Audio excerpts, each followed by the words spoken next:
Hey, I love your background, by the way. It's awesome. It's the best thing. Did you knock that down? Did you do that yourself, or did you steal it from the trash can, or what'd you do? Dude, it's a piece of plastic. It's okay, that's a figure. It's a plastic background. Nice now, man. Amazon has everything. Yeah, that's sweet, dude. That's awesome. It is Prime Day too right now, so good deals on Amazon. Don't tell Sharon that. The house has already been overrun by the child from Mandalorian, so it's insane. Yeah, well, it's a good thing to be addicted to. You know, I absolutely approve of any child. Oh yeah, anywhere. Absolutely.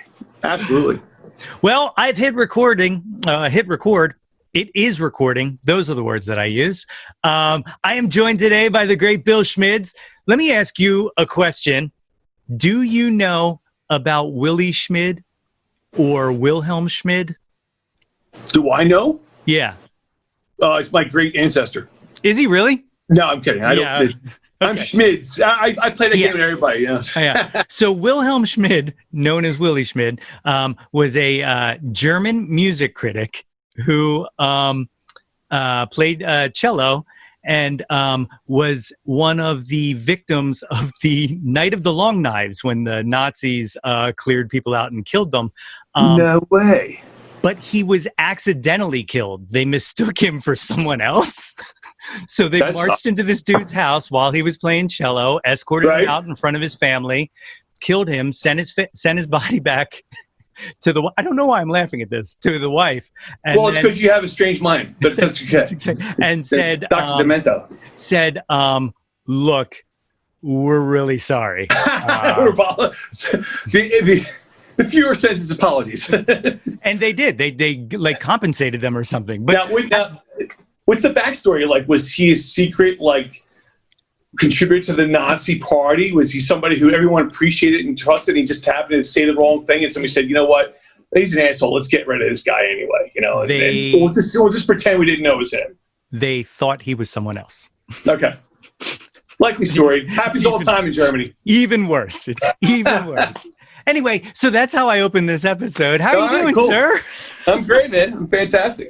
I have been called Schmidt.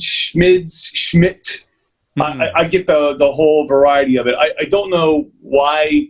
If you look in the phone book, my last name doesn't have a T in the end of it, which is the weird thing is it should. It's supposed to be long, like Smith kind of thing. Okay. But so I'm not exactly sure what happened, but I think somewhere there's a story about going to Ellis Island where things change. You know how it is. You go to Ellis Island, it's like all of a sudden you come through and your last name's a different thing. And so I don't know. If you go to the phone book, and nobody even knows what a phone book is anymore, but if you were to access one, and you look up Schmids, you'll see my dad, myself, and my Uncle Billy. There's three of us. So. Oh, that's wild. Yeah, that's wild. As sharing minus the S, but sharing the name with someone, I share a name. There is one other Nate Runkle that I know spelled the same. There's actually two other Nate Runkles. One's a big PETA activist, but he spells his L-E.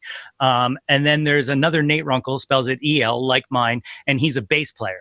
And I've had this idea that he and I should get together and start a band. Runkles. The Runkles. Yeah. The Runkle Johns. The Runkle Johns. I love it. So, tell me a little bit about growing up. Where were you born? Where did you? I was born in the armpit of Delaware County. Actually, that's not true. I was raised in the armpit of Delaware County, but I was born in Roxborough. Okay. My mother was raised over there, and Roxborough Memorial is where I was born. Lived over there for a bit with my folks. My dad was from Germantown. My mom was from Roxborough. They're celebrating their, I want to say 49th anniversary in about 2 weeks. Oh, so, congratulations to the show. Yeah, I'll tell him he said that. I'll say, you know what, Nate said, hey guys, congratulations. They were like, who's Nate? Yeah. And then we ended up moving to Darby Borough, Pennsylvania at the age of 4 or 5. Okay. And I lived there for most of my youth into my early adulthood, and then bounced around a few places after college and all that. So if there was an armpit of Delaware County, that's what Darby Borough. That's right. Not talking bad about the Darbarians and all that. I mean, it's got its history, but it was an interesting place that has unfortunately seen what a lot of places have seen over the last 20 years, and it's a decline in what used to be. And the lack of sounding like an old man these days and eating like you used to be. It's like you just drive through a town and you can see things that just weren't there 20 years ago, 25 years ago. And so, but yeah, my parents still live over there. They're right across the street from the Fitzmercy Hospital, and they're hanging in, doing well. So it's not too exciting, but it's it's where I started. It helps build the character. It helps make you where you're from or whatnot. Mm-hmm. What speaking of growing up, like what kind of music was going on around the house? What were your parents listening to? I was very fortunate. Both my parents were musicians. My mother was a choir singer in high school all the way through, and she didn't study music as you would like reading it or writing it, but she had a wonderful voice, and her teacher really worked with her on that. And I remember her taking lessons when I was a kid and going to the lessons with her when I was about 3 or 4, and watching her sing, Where Are the Clowns, and really lovely stuff back then. So I had that influence. My dad was a baritone buglist, and he marched in the Marine Drum and Bugle Corps. The Commandant Zone. In fact, he marched in drum corps through his teen years and ended up going to the Marines for Vietnam. And they were going to send him to Vietnam as a cook. And it turned out that his older brother, my Uncle Joe, who was a soprano player, had mentioned that Billy, his brother, could play baritone very well. So they changed his orders in the last minute, and he ended up going to field music school and spending the next, I think it was for the next 3 years there. Wow. So it saved him from going to Vietnam, and he met, his closest best friends, and it was all musicians, and they played for the president, and it was, Friday night parades and all that. So I had a really good mix of brass and a lot of that drum corps sound, if you're familiar with it, as well as the vocalist thing. The one thing my parents were really good about was that my dad was a huge Beatles head, and because of that, I became a huge Beatles head. And every so often as I got older, he would introduce a new album to me that I'd never heard before, never knew what it was, and every time that happened, it was an epic, brain-opening, hair-blown-back moment because it was different than the last one. Yeah. And kind of what made them so special back then. So that drove me into to learning a number of different instruments. Took drums for a while. Played a little piano, saxophone for a while. But none of it actually really stuck with me. And then one day, a buddy of mine across the street was playing what looked like a Fender Squier, I think, on his front porch, and he was just wailing. And I had no idea. My buddy Dan, I had no idea he played. And it kind of like, wow, that's pretty cool that he can do that. I'll bet you I can do that. And my mom has old Spanish-style guitar in the garage with like 5 strings, and it hadn't been touched in years. So I went and I actually pulled it out. I tried to tune it up, and I went and bought 1 string to make it 6, not realizing I probably should have just gotten a full set. Yeah. And then me and Mel Bay became friends. Mel Bay chord book for a bit. Yes. And from there, it was, and then I got introduced to a Beatles complete book by my Uncle Dan. And I was about 15. And it was like that whole summer, I just sat on the front porch and just, because I knew all the songs. I knew what the vocal parts were. And it was just a matter of learning the chords and developing the ear from that point. So.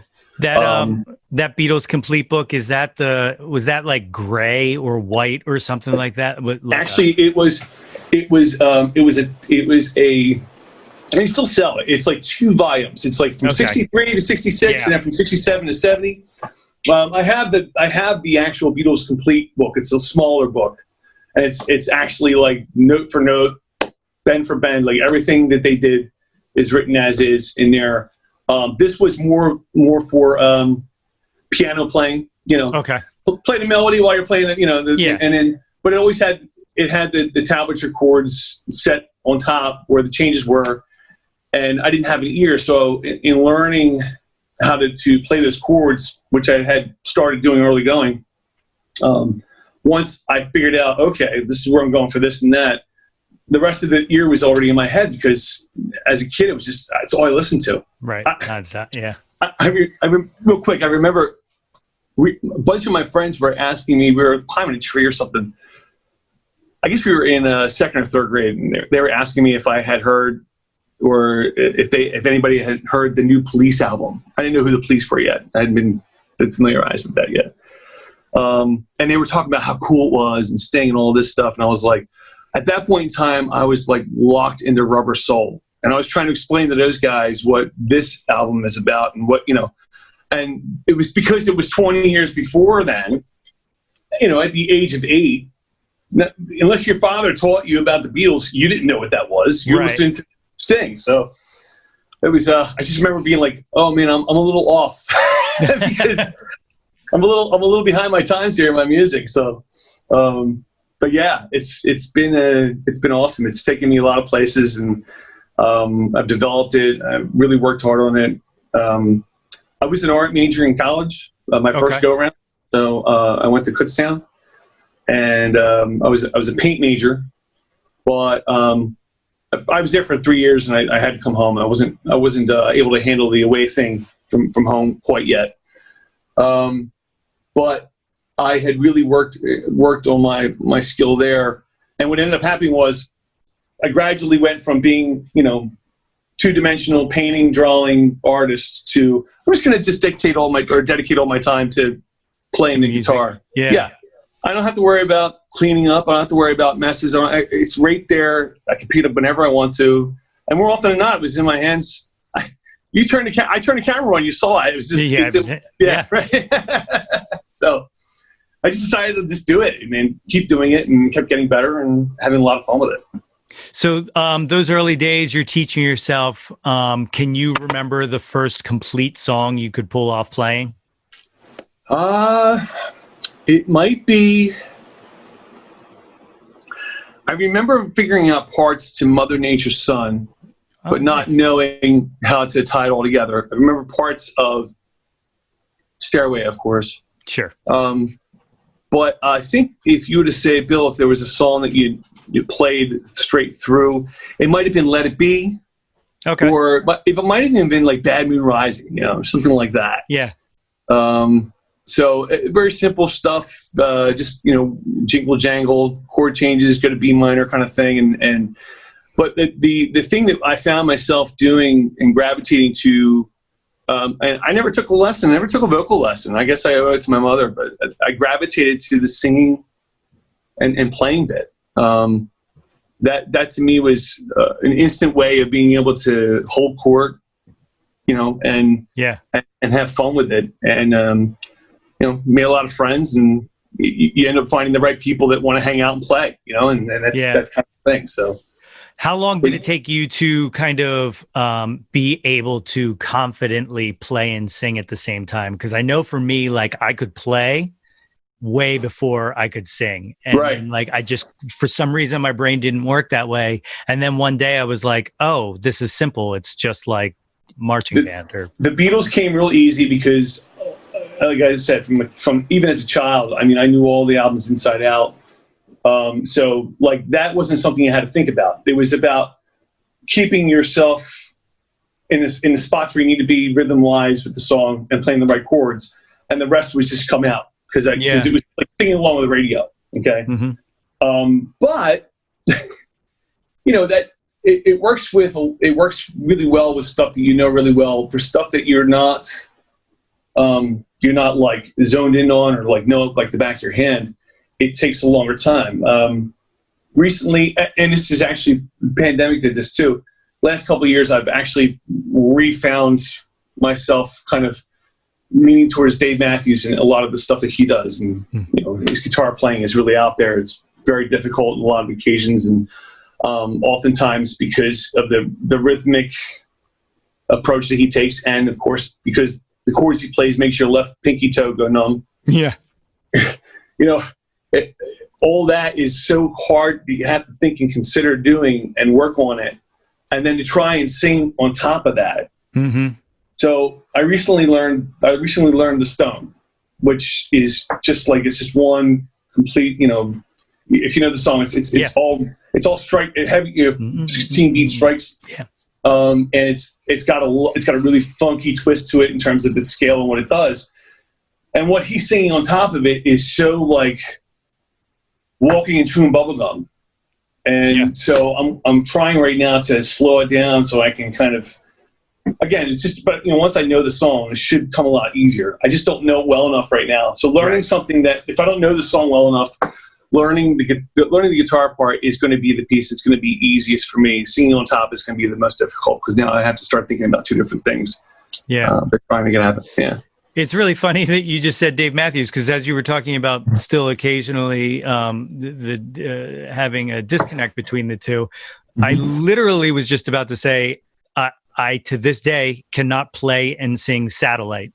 If you want me to play it, I can play it. If you want me to sing it, I can sing it. Put the two together, not happening. Not happening anytime soon. I can't do it. And I don't know why. Well, because it's even if you can unconsciously play that finger scale that he's doing, that we'll call it the finger workout, so to speak. Yeah. He's playing, even if you can do that unconsciously, you are trying to sing on a rhythm that's not necessarily following along with the pace of that. Right. So then all of a sudden you start to think about it. And that's the thing. That's the only way you're going to do it, is if you don't think about it, you just do it. Yeah. Yeah. I'm finding out that that's probably the best way to approach a lot of his stuff, is just not think about it while you're playing, and just try your very best to maintain your vocal part and the words. Yeah. And make sure that you're aligned with where you are, so it's tough, man. It is. So you have a sister, correct? I've got two. Oh, two sisters. Yes. Are they musical? Linda is my second, and she's my first sister. She's 6 years junior than me. She played flute in marching band, so she prefers that. My sister Jeanette, I don't think she plays an instrument. That's not her bread and butter. My brother Martin, who is 20 years my junior, he for a while was developing his guitar chops, but I think that's kind of slipped away from him. He hasn't really picked up guitar in a long time. So I don't know if you can see where I'm going with this, but were there ever any Schmids family jams, is what I'm getting at? Well, it's funny because my dad is one, and not just referring to the immediacy of it, because we're a sizable family for today. My dad is one of 9 brothers and sisters. Wow. And so each one of his brothers and sisters, they've married, they've had their own kids. I think there's an average of 4 per couple. So, and then those kids started to have kids, and it's so whenever there's a Schmids party, it's usually about 60 people, and we usually have about, let's say for this year, there's probably about 3 or 4 occasions during the course of the year where we all get together and we bang it out. Oh, that's awesome. And there's plenty of, and so I do bring my guitar out, and I kind of drive that. People look forward to that. My cousin has been throwing a Memorial Day party for the last 20 years on Memorial Day weekend, and he moved up to Sailorsburg, which is up the Poconos, and he has a beautiful home, mountains. It's 4 acres out back. Everybody comes up and camps for the weekend. It's a blast. It's got a huge fire, so I bring my guitar up. I've got friends that come up with me and we play, and it's a lot of fun. But I usually end up driving that. There's not a whole lot of people stepping in from my family that I don't know if it's just because I'm so much better than they are, and they're just a little concerned about my shadow. I don't know. Yeah. But totally understand it. but it's great, man. We all have a good time, and I've been doing it for a long time. I love doing it, and I love to entertain. It's kind of like, if you were to say, Bill, what would be your sweet spot? Where's your wheelhouse? I would say to you, my wheelhouse is at a relatively small music festival, somewhere in the neighborhood of about, maybe 2,000, 2,500 people at the most. after hours at the fire pit with some cold beers and playing guitar all night and singing. And that's kind of where I'm at. And people actually pay me to do this now, which is even better. Yeah. So it's great that you say that, because perfect segue. It's almost like we planned it, but we didn't. When did you start going to folk fests? Oh man, I went. My first year was 90, and I got to be honest with you, I was way late. I mean, I should have been going early 90s, 90 at that earliest. Should have been when I should have started going. I didn't get off my ass and get over there until about 97. Okay. And then I kicked myself in the ass, realizing that there was a lot that I missed. And I went for probably about 10 years straight. I was part of and I was kind of brought in by an uncle of mine who introduced me to the Bubbleheads. And they are about a bunch of fun people as you can be with, and probably the most musically inclined. So they taught me a lot as well. Excellent chops. Bluegrass, country rock, folk rock, whatever. These guys are Grateful Dead. They all have it down. It's really a fun time. And but what happened was, over the course of about 10 years, the elder statesmen of the Bubbleheads started to take their money and put it towards things like campers and comfort camping.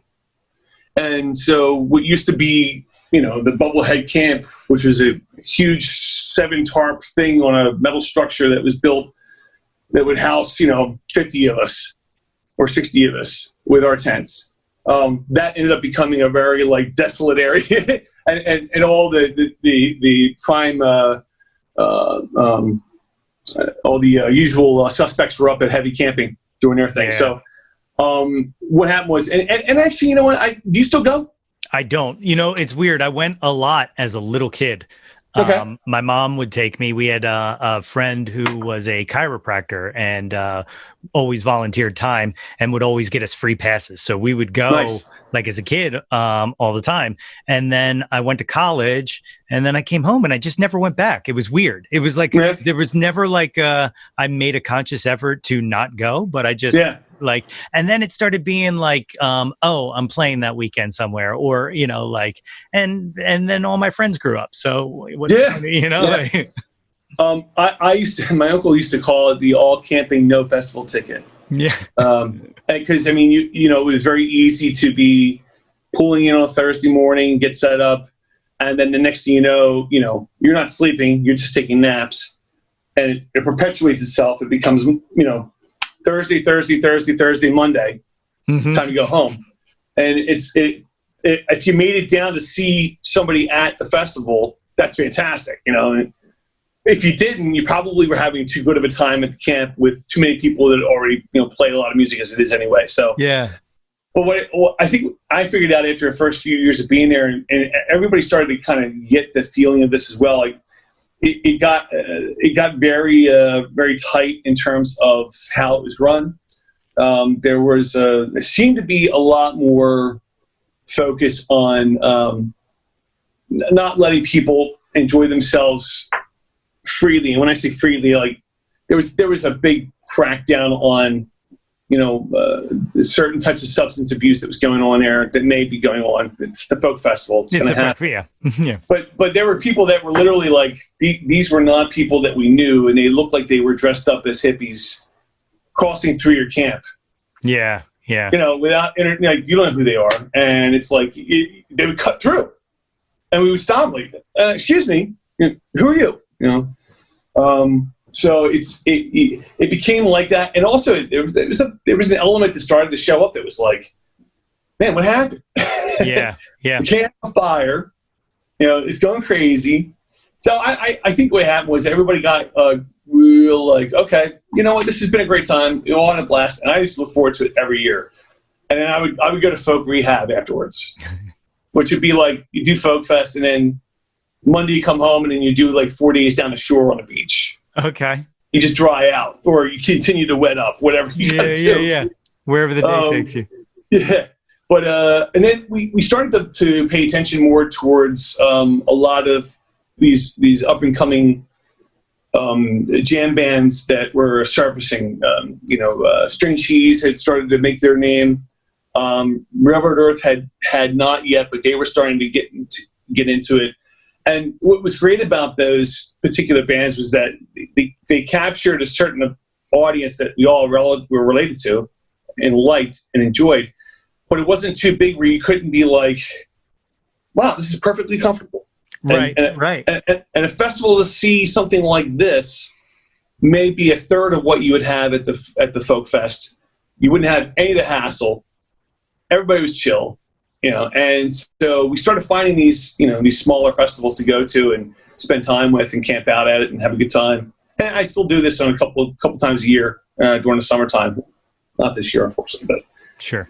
But it's been, I mean, that's been a thing that I really enjoyed as well. I love going out and catching great upcoming bands and being with a small group that's not too crazy, but at the same time having a great time. Yeah. Yeah. So now, go ahead. Have you all but like I know you guys go to the 85 festival. That's right. Yeah. Park, right? Yeah. Was that your first date together? Is that what you guys did? Your first date? Is that what it was? So, without anyone who knows us doing the math, it was like the first. It was like when we knew. Okay. That it wasn't just like we're hanging out or whatnot. Yeah. It was like when we knew. Oh, this is it. This is the connection. This is right. This is the missing part, But now they moved the festival from July to September, and it's now going to start taking place on the week that we go on vacation to Cape Cod every year. So we're really trying to figure out how we're going to navigate this because it is we call it the unofficial official anniversary. Yeah. And like, but it's also vacation, and that's something that's just deep seated too. So yeah, I struggle with this myself. I was going to mention earlier, my cousin has that Memorial Day party. He calls it Schmids stock. So all the Schmids show up, and he's got like 80 people, and it's amazing. But every year it's on Memorial Day weekend, which happens to be the same weekend that Del Fest in Maryland is held. The Del McCory and the McCorys, they're a bluegrass family. Okay. And they're another one of these where they would bring in like, Railroad Earth and a bunch of these other bands that were great, but just like still under the radar. Not a whole lot of people, but great festival. And I've got friends who've been going to the Del Fest for 10 years, and they keep trying to get me to come out. I'm like, you guys have to understand, I can't. Right. I'm the music and entertainment at Schmidstock every year. It's the same weekend, so it hurts because I end up going to see those guys hang out with the same people at another festival, and all they talk about is how great Del Fest was. So no, they're doing it on purpose. Maybe, I don't know. All I know is that I seem to miss a lot of rain. There tends to be a rainy weekend every time they go. Oh, really? So, yeah, so I'm not missing out too much. Yeah, man, but, I miss live music. Me too, dude. I cannot wait. Like I was thinking about this. One of the things I was very cross-section exposed to as a young child, I'm very fortunate because my dad was a horn player. I had, obviously I had the Beatles and I had a lot of that classic rock stuff, which, is ingrained in me. But I grew up with a real heavy, like funk, Tower of Power, Earth, Wind & Fire, Chuck Mangino, like a lot of really great contemporary jazz at the time period. Yeah. And lots of great horns and orchestration and stuff. So like the Tower Power is like, they're like one of my favorite bands. I've seen them. Are you familiar with Tower Power? Oh my God. Yeah. Oh okay. My God. Yeah. Yeah. Well, I know it's a question for some people, but you'd be surprised. People go, Tower Power, what's that? And they're a band that I every time they come into Philadelphia since the age of 19, when they were at the Chestnut, I guess it was the 30th Chestnut Theater was there. It was the not the theater. It was the bar restaurant, the Cabaret. Cabaret. Right, yeah. Yeah. And I've been seeing them since that, when they were playing there. And I mean, there's just nothing like standing in front of that horn line and what they do and how they do it. And I was thinking about this, like the first time I see them live again, I may lose my shit, and I usually do anyway. But you want to see a middle-aged big man lose his shit, dude. It's gonna be powerful. It's gonna mean something that first time. Yeah, out. It really will, because I miss the vibration and I miss the sound, and I love the fact that bands go and they do the live on Nugs, and you can go catch a concert. You catch every week is a Dave Matthews concert. That's great. Yeah. I'm great. I can plug it through my stereo, and it's excellent. It sounds great, but you need to be there, and they're starting to get there now with the whole drive-in theater idea, and trying to do that. Have you attended any of the? No? I haven't. No. Okay. So we were in Cape Cod second week of September, right. And the week before we were there, and the week after we were there, G Love's been doing like these backyard jams and been playing local bars and stuff like that. The week we were there, nothing. He was in Vermont when we were in Massachusetts, because he lives on the Cape now. So and we were gonna check that out. I was like, oh my God, we're gonna be on the Cape, and he's doing these outdoor shows and stuff. It's gonna be awesome. And then we get there, and I look, and I'm like, this is the one week you don't play? I don't. I'm taking it personal. Yeah. Have you ever been exposed to or have gone to New Orleans? I have not. No. Okay. It's on the list, but. Yeah, and I would suggest to you, not being that I'm a professional New Orleans traveler, I've only been there twice myself, but both times I went was the Jazz Fest.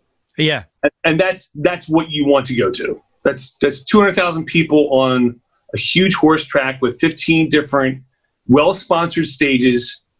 At 3:00, you've got Paul Simon's going to be playing from 3 to 5. At 5 o'clock, you got Rod Stewart over here. But my first exposure to it, walked in. It was before Katrina, so I went before and after Katrina. Okay. And my first time walking in there, I was like, it was like walking into your playground and just being like, oh my God, like this is where my soul wants to be. And the first thing I had seen was I poked my head into it looked like a revivalist tent, like a choir tent, because they've got all these different setups throughout the whole thing. It's huge. And there is G Love sitting on a funeral chair, just going at it with maybe 50 people standing around watching him. And it was so intimate and personal, and you couldn't believe. I can't profess I loved you. I like him a lot. I think what he does is really cool and special. And it was the only time I'd seen him live. But it was one of those moments where I was like, oh my God, that's G Love, man. He's just going to town. And I'm one of 50 people just standing here underneath the tent watching him play. It was a weird, is this a dream kind of thing, So, just absolutely, if you can get yourself down there at some point, that's where you want to be. Because when they shut down the grounds and the day is done, those performers, they go out into town and they play at different places unannounced. Oh, so man. You could be walking into the Rock and Ball, for dinner, and you maybe bowl a couple frames, and all of a sudden you've got Joe Bonamassa over there playing, and you're like, "Whoa, this is it!" Yeah, that's amazing. It really is. Great town. I have a 3-day maximum there, much like Vegas, but I've never been in Vegas. I'm not a gambler. Okay, but I do have a 3-day max I have to be out of there after 3 days. Otherwise, I am risking life and limb. Yeah, no doubt. I have been to Las Vegas 8 times, and I will tell you that 3 days is definitely the trip. I've been there longer, and it gets dark. It gets dark. No, it's just you get burnt out, because you're not sleeping, you're not you never see the light of day if you're inside a place entirely. It's always 12 noon. You're in a casino playing blackjack one minute, and you walk out, and you think it's 2:30, 3 o'clock, and you step outside, and all of a sudden, families are walking by. It's in sunlight. The sun's really bright. You can't believe that sun's out, kind of thing. It's like leaving the Wing Bowl on a Friday before Super Bowl. And it's you walked in there, it's pitch black, and you're leaving, and it's oh, yeah, crazy. Totally. Yeah. So when did you start playing out? For outside of Schmidstock and I actually my first live exposure was playing at the Bears Den in Kutztown. They had a little coffee house that they would run once or twice every month, and it was open mic kind of thing. But you could walk up there with your guitar, and if you had something planned, you can play it, and you had enough people of an audience there to, if you were good, you get a good applause. And so I knew I had some chops. I was handling myself. I could go out and DMZ and play, and try and pick up women, but more often than not, you're finding other hippie friends that were interested in playing and getting high and doing that kind of thing. But getting on stage and doing Sweet Cheated Blue Eyes with two of your best friends and pretty much nailing it. Yeah. Not realizing we weren't playing it correctly, but pretty much nailing it for the most part. And then have the crowd. You think you're in front of Woodstock, and everybody goes nuts, right? Mm-hmm. So that's when I first discovered that I'm 2 inches off the ground. Like this is where I want to be. This is what I want to do. Like if I can find my way to get 2 inches off the ground every time, then I'll do that.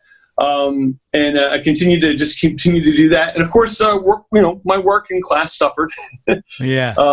But when I came home, and then when I went back to school later on, I started to poke around, and I got lucky. I fell into a place in Drexel Hill. It was like McFadden's or mix something or other. It was part of the Waverly pub strip there on Vermont Road.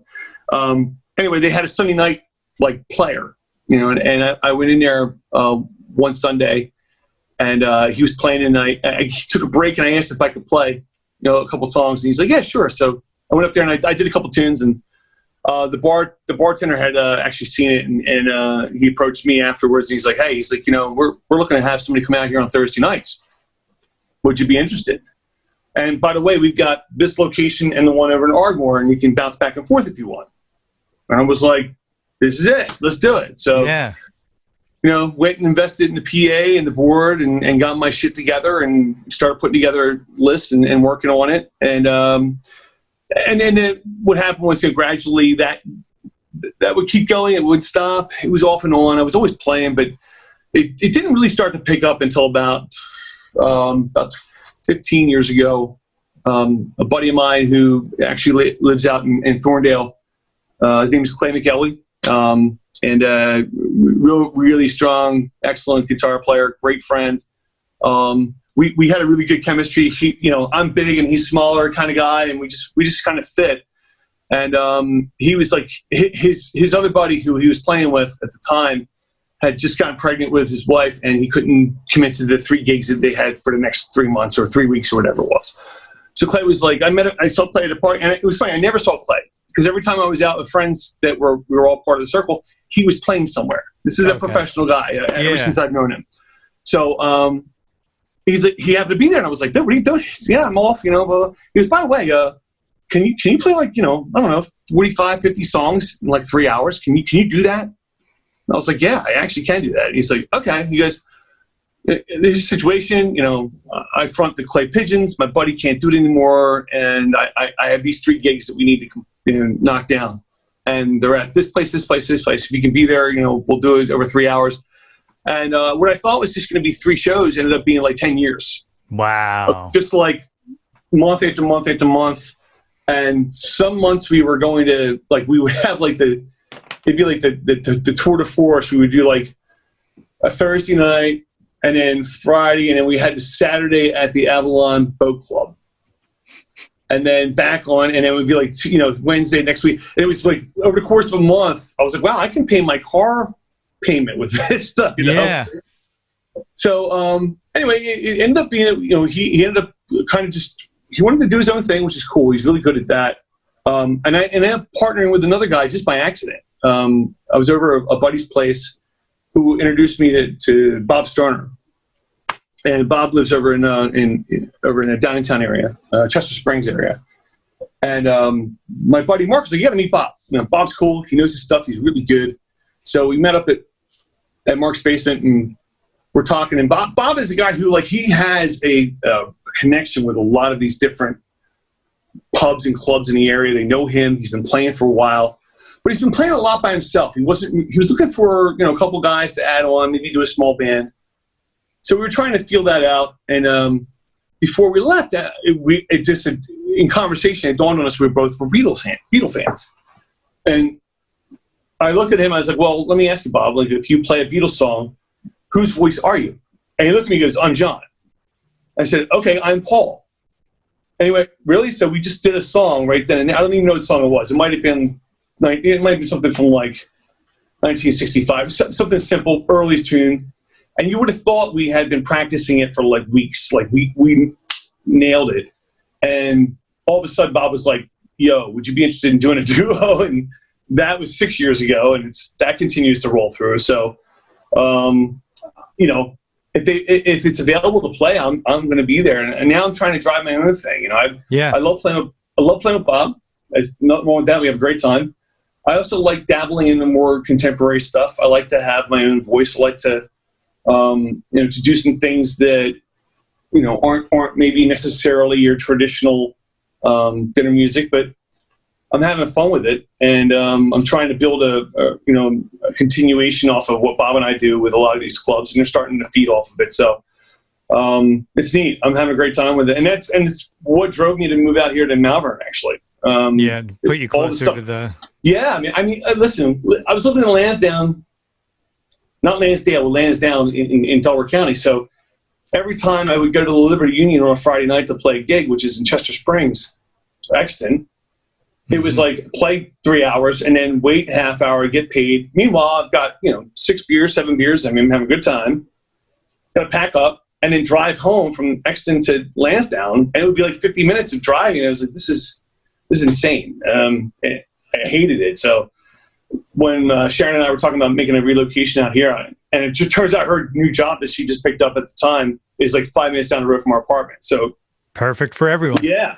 So now it's like every time I have a gig, it's like it's a 15-minute drive as opposed to an hour, and you get a chance to become part of the community, starting to meet some new people and identify with some other musicians in the area, and it's great. Love it.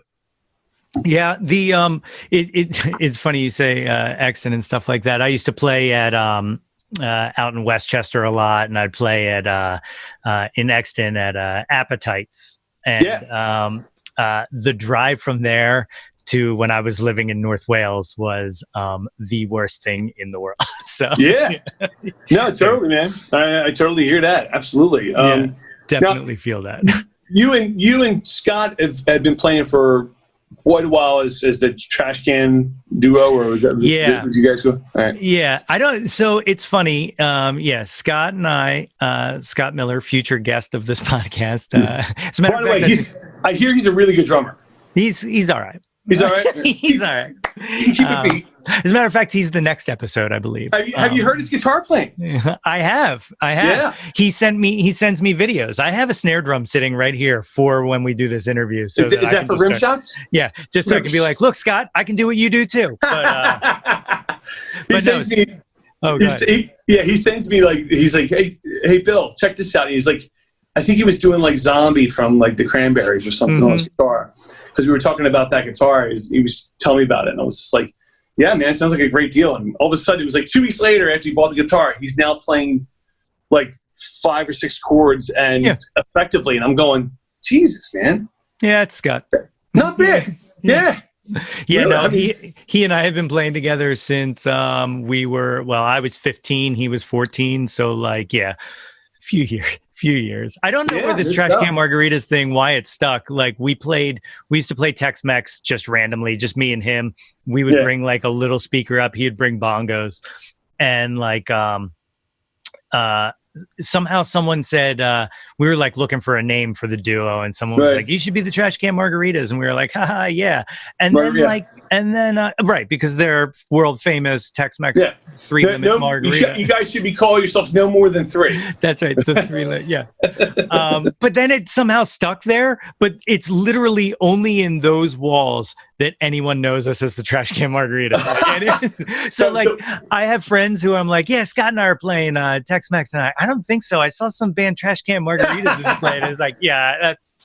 So was it just you and Scott? Was it like Nate and Scott when you guys were playing elsewhere kind of thing? For the most part, our buddy, my good friend Vince, played bass with us during that period. We had this guy Stacy, who I don't know whatever happened to Stacy, but he played congas while Scott would play drums. Like there's been so many different kind of variations, but like that core four, we recorded a demo ages ago, and that also went through different names. That was the Pineys for a while, then it was Philo Beto for a while. That, I mean, like, we couldn't just never stick with a name is really what it came down to. But most people know us as the Swinging Cannons. That's okay. So okay. If you don't mind me saying so, and it's, you know, not to kiss the host's ass of the podcast, but your selection of music that you put together when you guys play is really good. I really dig what you do, because you have a real great tendency to swing from some extremes in terms of where you're coming from, in terms of, you could be doing Prince one song and the next thing you could be doing something else to Dead Flowers from the Stones. You have a really good strong mix, and some of that stuff is like, and then you get funky with it too. Like, you start to rap on top of it, which is great. And that's trying what I've been trying to do in my own way is really kind of round up a little bit more of that contemporary. Maybe not so much I do a little bit of Sublime, but I try and incorporate some more stuff that's more current in what we do. Because when Bob and I play, it's traditionally, it's a lot like pretty much 70s rock, and then all the way down to like Ricky Nelson back in the 50s and stuff. So there is a bit of a stretch there in what we do. But I've always loved coming to see you guys. In fact, every time I hear that you're there and we don't make it, I'm like, man, I've been there today.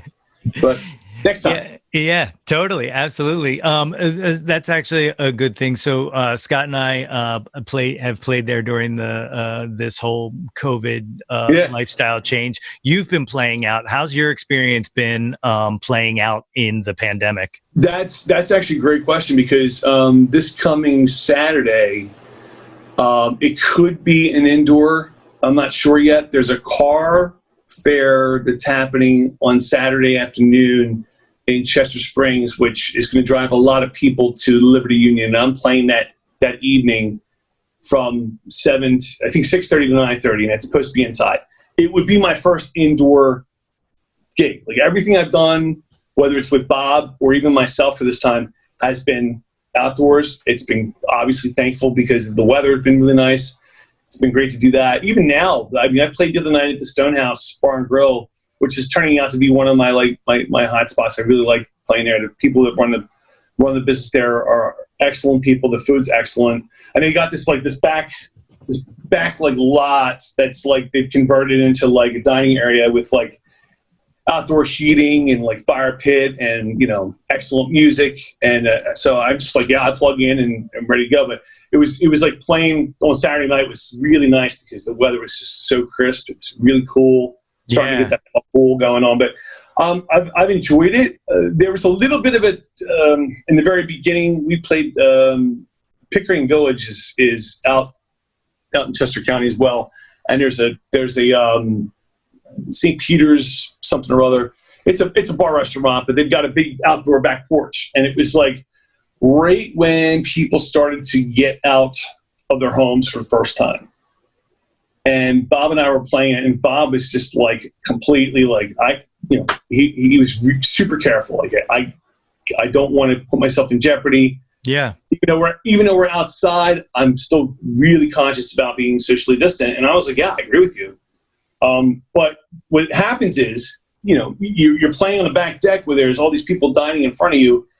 And then after an hour or two, you start to really warm up to people and they start to warm up to you. The cocktails are doing their job. You're sounding so much better. You're looking so much better. And all of a sudden it's like, everybody wants to be your best friend. They want to know what song you do, and they want to come up and talk and approach you, and they completely forget that there's this social boundary we're trying to keep from getting sick. So there was a little bit of that. It was right in front of us. You had to just really force yourself to be like, I don't mean to be rude. I'm just trying to keep it, Yeah. And once they realized, oh shit, right, yeah, it's okay, cool, no problem.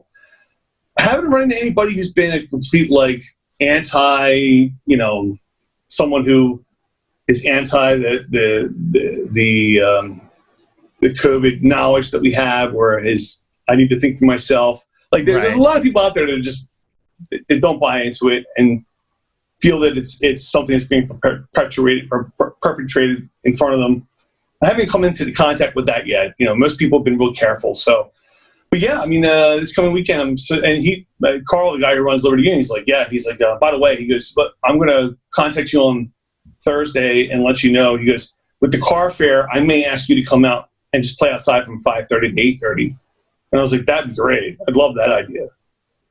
He goes, but if it does go inside, you okay with that? I was like, yeah, that shouldn't be an issue. I mean, I'll be careful about it. It's funny. Clay and I had a shot to play there one night when the pandemic had just hit. It was actually St. Patrick's Day weekend. Okay, yeah. Nobody had been sheltering in yet. It hadn't gotten to the boiling point of, oh shit, we're in trouble. So Bob and I were playing at Liberty Union that night. Or not Bob and I. Bob and I were supposed to. Bob said, I'm not going to. He was real conscious about what's going on. I said, Clay, do you want to take a spot? We'll do a little Clay Pigeons. He's like, yeah, we'll do that. We had a blast, but it was the last gig we played before there were no more gigs. And, about 2 weeks later after playing that gig, I was like, wow, knowing what I know now about how fast this is moving, that Saturday night show probably was the best idea. Yeah. Oh, well.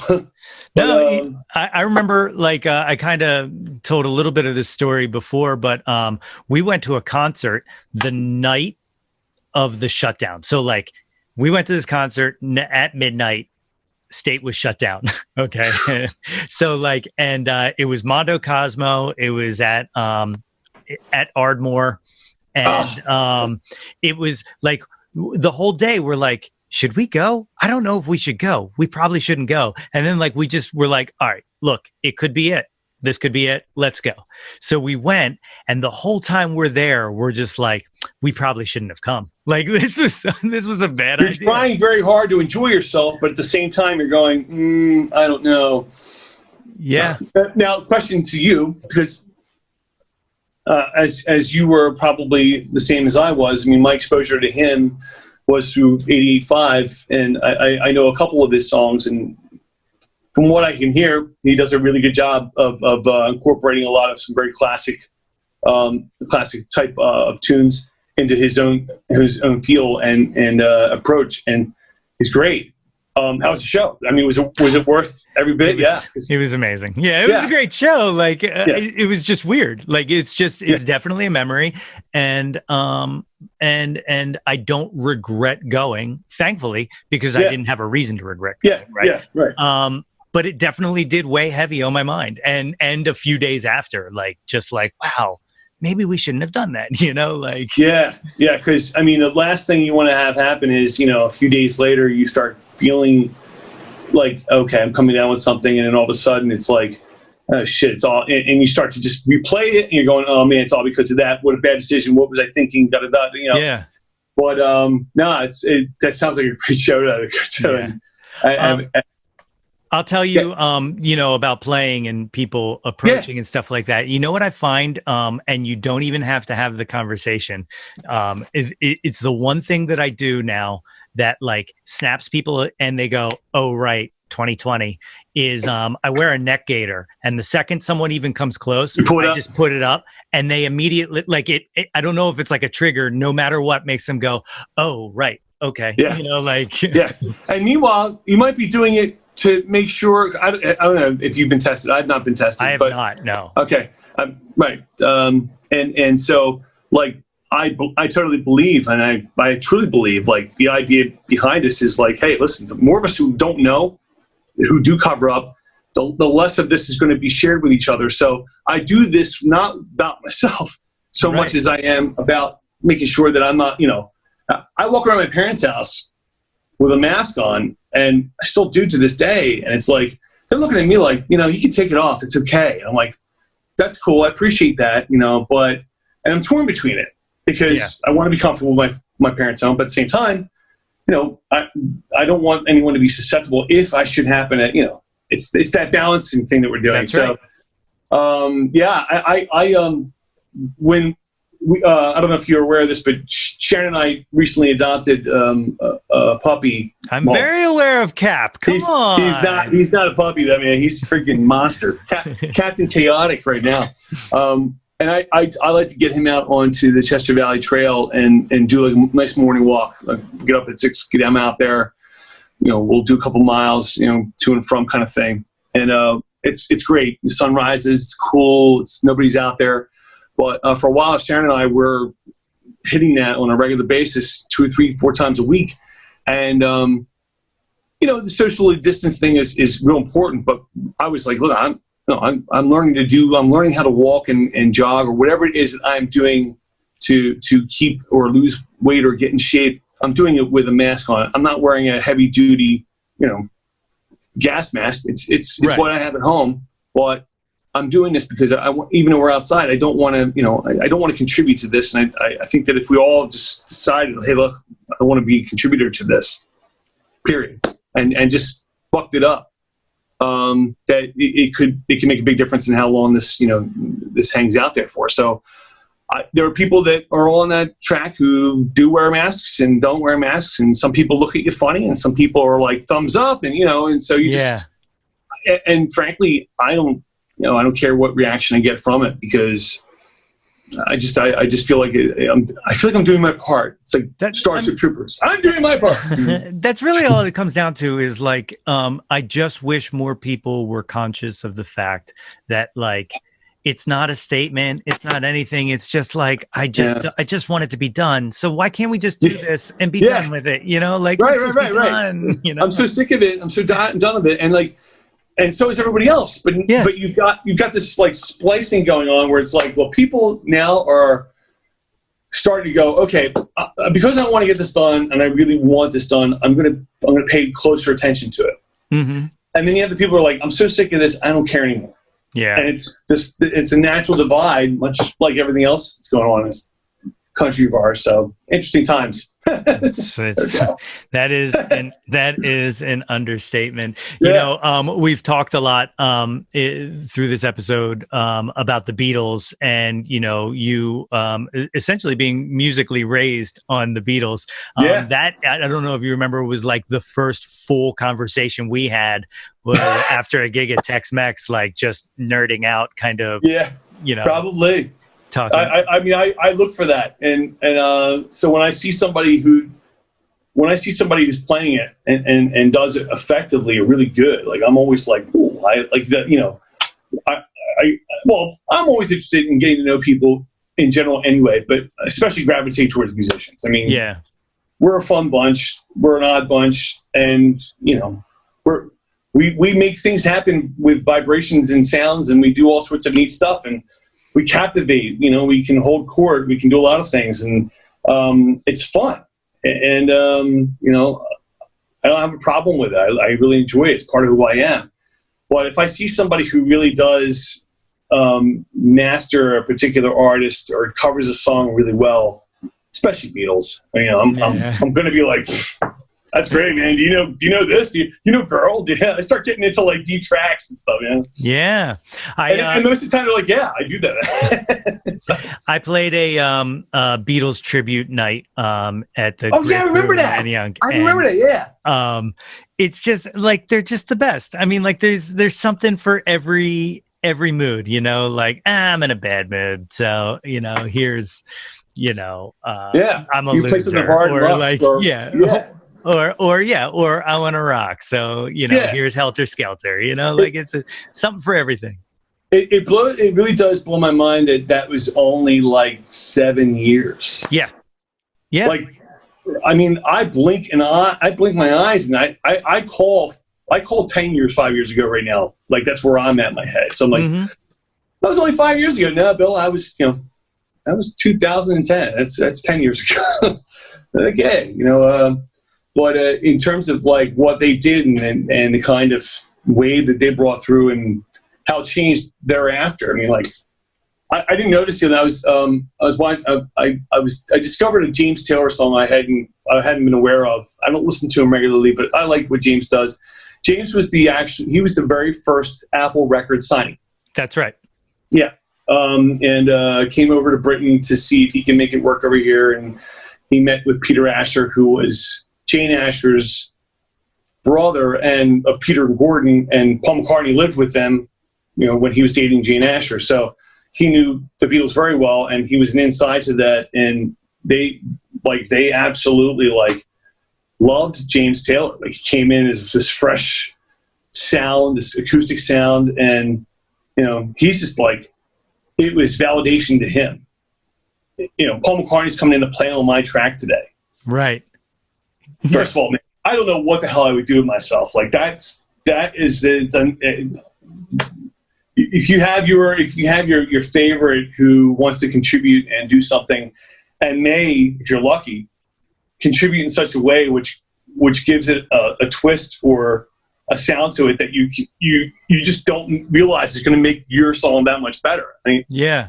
Listening to Paul McCartney play on Elvis Costello's, Veronica, and what he does there in terms of influencing, Elvis Costello's music, and it's it's the guy's he's magic at the age of 77 right now. Yeah. Have you ever seen him live? I have not. To this day, he plays for 3 hours and 15 minutes straight, and he plays it's 50 songs. He doesn't take a break. Yeah. That's I saw Stevie Wonder a few years back, does the same thing, 3 hours straight through. Didn't do an encore, right? And this guy in front of me was like, man, that's bullshit. I was like, dude, he just played for 3 hours. I was like, and I was like, what the fuck else did you want to hear him play? And then we're walking out to the car, and I was like, well, he didn't play Master Blaster, but I guess he could have. Yeah, but and it's funny because the rock scene and the music scene has changed so dramatically over 25, 30 years, even more than that. AC/DC's coming out with a new album. Right. And it is the same old sound and whatever. There's nothing but maybe subject matter and lyrics different. But it's the same damn D, G, A, chord progression. Yeah. And I'm looking at him wearing this damn schoolboy outfit at, what is he, 72? He's got to be up there. It's the weirdest thing. It was weird when he was 40, these guys they hang on. It's what drives them. I mean, I firmly believe that if the Stones were to stop touring, or if Paul McCartney were to stop touring, or if anybody in their upper levels of great grandfatherhood right now is still rocking and they stop, it's such a sudden shock to their system. A lot of times this is what's keeping them really, yeah. So it really does. It's amazing that these guys have the longevity, and you know what? They deserve it. They do. They write the legendary stuff, and if you can remember what was hot on the radio 7 years ago, and if that artist is even still there today. No. Yeah. If they are, that's great. They should be upper echelon, right? Well, it's weird because I have a conspiracy theory about this. So fold up your tinfoil hat, right? Got it. It's the music industry's fault.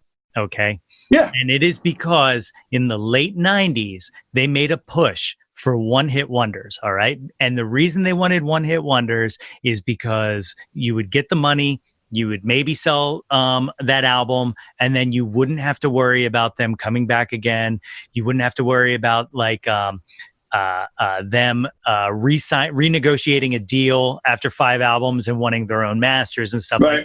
They essentially, this is my theory, made music disposable on purpose so that they didn't have to pay out these huge contracts for your Madonnas, your Princes, and stuff like that. Okay. And if you watch it, we start not having these iconic things we're listening to for 10, 15 years, right at that point. It stops like right around Pearl Jam and in that area. Now, and that's not to discredit like rappers and pop stars who have found longevity in that time. Right. But well, how do you explain Nickelback? You can't. You can't. I mean, they've continued. Yeah, and the music industry obviously takes a huge hit from not being able to sell music. Like it's all pirated, it's all streaming now. It's it is what it is. It's you choose your site and you download it from there and you go from there. The music is made, the money's made for these guys by touring. So Billy Joel says, I'm going to come out of retirement and play 20 straight Friday nights at the Madison Square Garden, where you pay $75 a ticket. And then, he's able to go back on his boat and relax after a bit, That's the dream right there. Yeah. Like that is the dream. Especially like some of these guys, it is great to just see them like, oh, I'm just going to do like 4 nights, and then like, it's like $1,000 tickets and stuff like that. And it's like, well, that's all you have to do for the rest of your life. I went and saw Roger Waters do The Wall the first time around at, I guess it was Wells Fargo. And it was during Thanksgiving weekend, and a friend of mine had gotten a ticket. I haven't seen Jeff in a while, but this guy Jeff might be the biggest like Pink Floyd fan that I've ever come across. Like, this is a guy who lived and breathed their music, knew everything, and was one of those nicest guys. Funny, he's Delaware County guy, I think, but.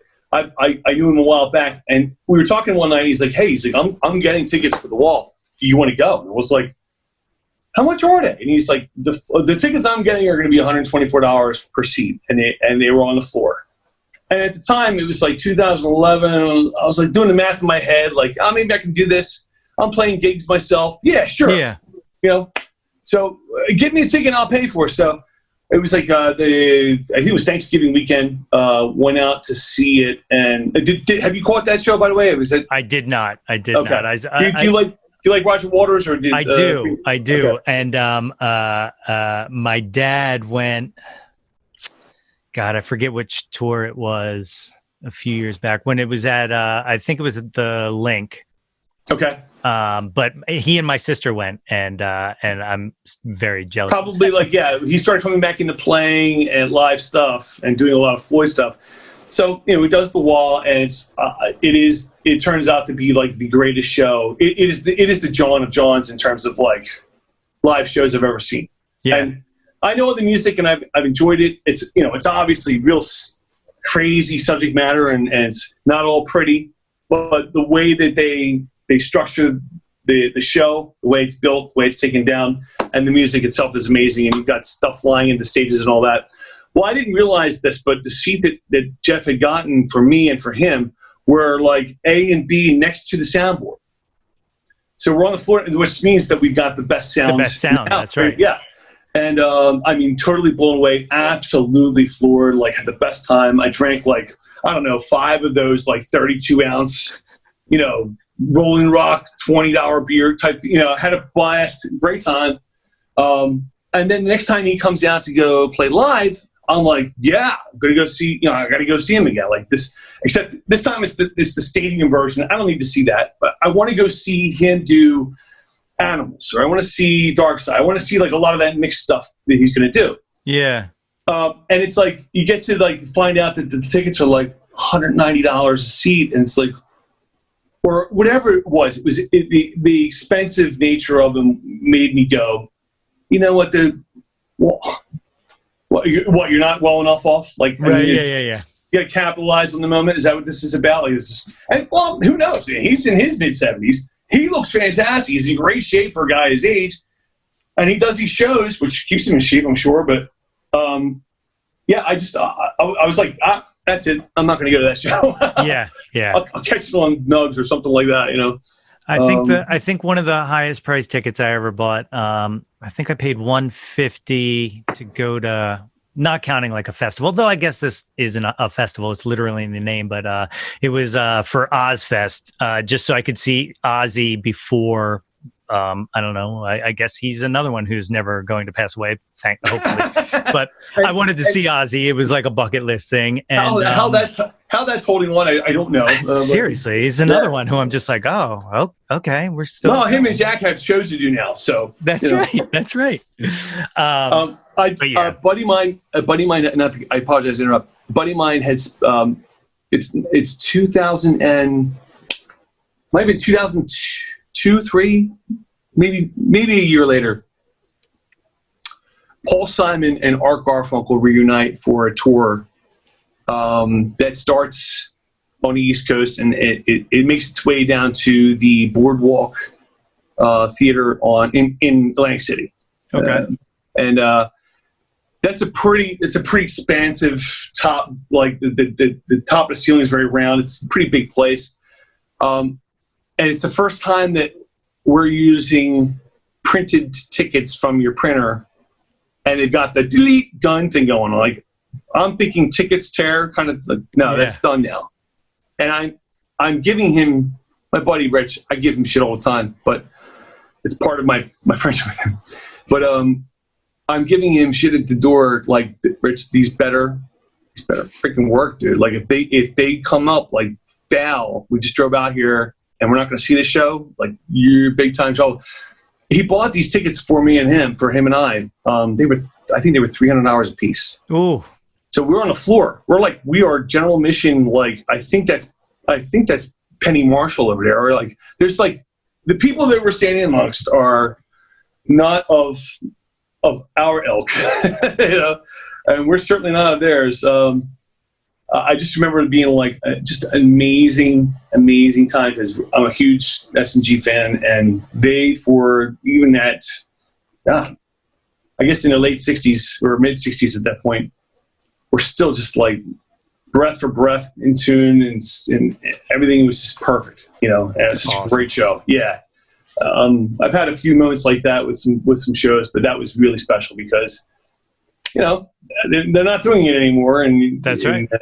So, but Paul Simon still blows my hair back with the stuff he does today. I mean, everything the next step of whatever he brings to the table it's always something interesting, whether it's like catchy or not.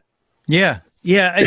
I mean, like, there's a drive, there's a piece of his creativity that wants him to continue to search and seek different things. And like, that's one of the most admirable things in the world to me. And he's like the legitimate, like, badass perfectionist. Like, him and his crew or his bands practice the stuff. And if he can hear it, a minute offness of what, you know, stop it, and he'll go through it with them, and it's like, that's pretty demanding, and you know, but it's what he brings to the table, and if you don't understand that, you haven't listened to what he's done, you know. And so, not just that, but if you're playing with him, you have to know that, like, all right, there's something expected of me, you know. Like, he's not just doing that to a random guy, like, hey, jerk off, you're done. No, you're right, you know? Absolutely, and he chose you for a reason. That's right. Like, you're part of his band. But I mean, that's the kind of thing, like, if I come in contact with, or if I meet somebody who, and I don't think it's ever happened, but I may have played with some people that coming into the situation, I may have looked at it as being like, wow, okay, well, this guy really knows his stuff. He's really got great chops. So I find, I don't know, something about myself, I can find it like that deep inside, like, all right, I got to come up with my A game. Here it is, you know, and then it just happens. Yeah. And it's like, you know, Will Ferrell and Old School on the stage when he's doing the, when he does the whole debate thing with James, what's his name? He's talking about like he's talking about the economics of the country and all that, and he spaces out. Yeah. And he comes back from me, he's like, what happened? You know, it's kind of like that. You know, you find it and you do it, and you don't realize how good it is until after the fact. So, awesome. Good stuff. You ready to take the jauntlet? Yeah, man. Ready to jump on here? Let's go on. Yeah. The jauntlet, simple, 2 parts, one hit wonders, top 10 countdown. We start with the one hit wonders. One hit wonder number 1, pretty timely. Hagar or Roth? Hagar or Roth? Yeah. I'm not familiar. Sammy Hagar, David Lee Roth. Oh, David. Oh, I'm sorry. I thought you were naming a song. Like, oh no, it's Hagar. Yeah. Okay. Well, okay. I think Hagar carries more substance. David Lee Roth is Van Halen's lead singer, and that's it. That's the answer right there. But when they try to rework him back in later on as the band, and you realize like this guy, this is the reason why they broke up in the first place. That's exactly right. Right. But he's also he was a big like sticky glue that kept them going, and they made some special stuff, man. They did.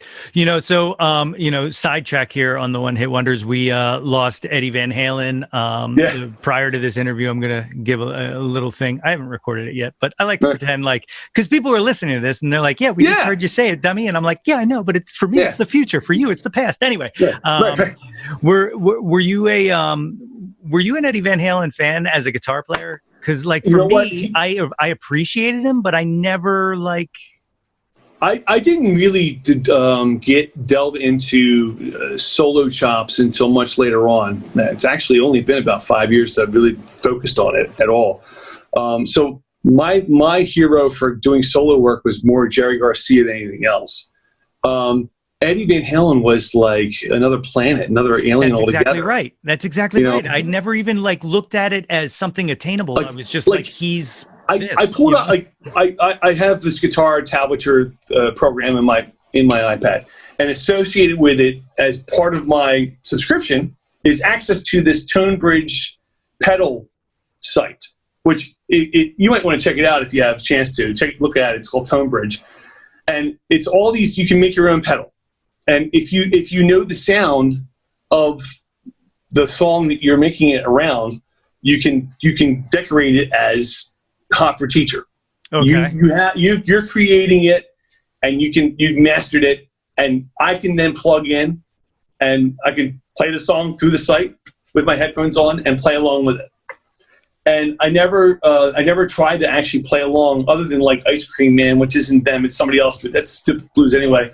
And I actually play that quite frequently. I play that out whenever I'm playing live, but I for the first time the other night, I kind of delved into it, after his passing, not realizing as basic terms, what he's doing is fundamentally it's very straightforward and simple. It is his dynamics. It is his decor. It's how he's phrasing everything through his finger picking and scaling that surrounds that heavy the heavy chord influence or the chords that he's put into it. There's nothing that's not. There's nothing crazy about the music itself. It's great. I love it. It's perfect. But his playing is just. I don't know. I mentioned him being as probably one of the top 3 or 4 of our generation. But my friend of mine was like, I don't know, maybe further down, because I wasn't thinking in terms of like Stevie Ray Vaughan. Sure. And a bunch of other players that are out there, phenomenal as well. But he had his own language. He had his own sound. You knew it was Eddie Van Halen on Beat It. That's right. Okay.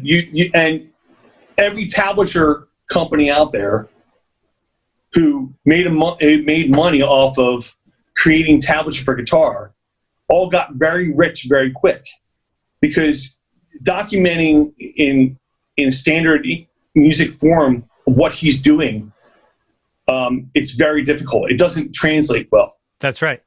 So the tablature becomes for anybody who wants to become Eddie Van Halen and they want to sit around for 5 hours and learn all the ins and outs of the dynamics.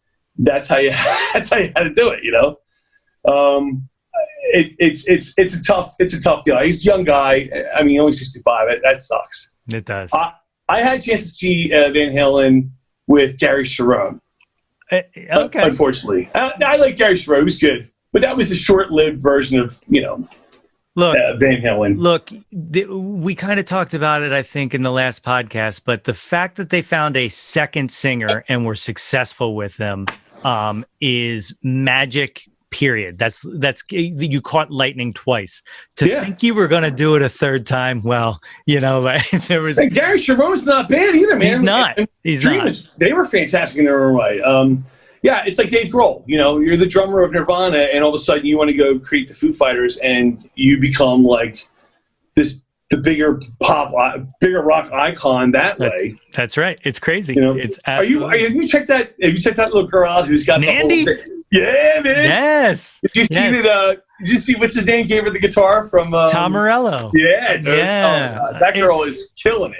She's awesome, and her personality is awesome, and I really just hope for really big things from her. She's cool. Yeah, I was super impressed. Like, wow, she's got together. Definitely. One hit wonder number 2, Biggie or Pac? I would say Biggie. Okay, excellent. Yep. Good choice. Number 3, Nirvana or Pearl Jam? I think traditionally I want to go more Pearl Jam because of their rock sensibility, but I've had people tell me how game-changing Nirvana was and what Kurt Cobain brought to the table.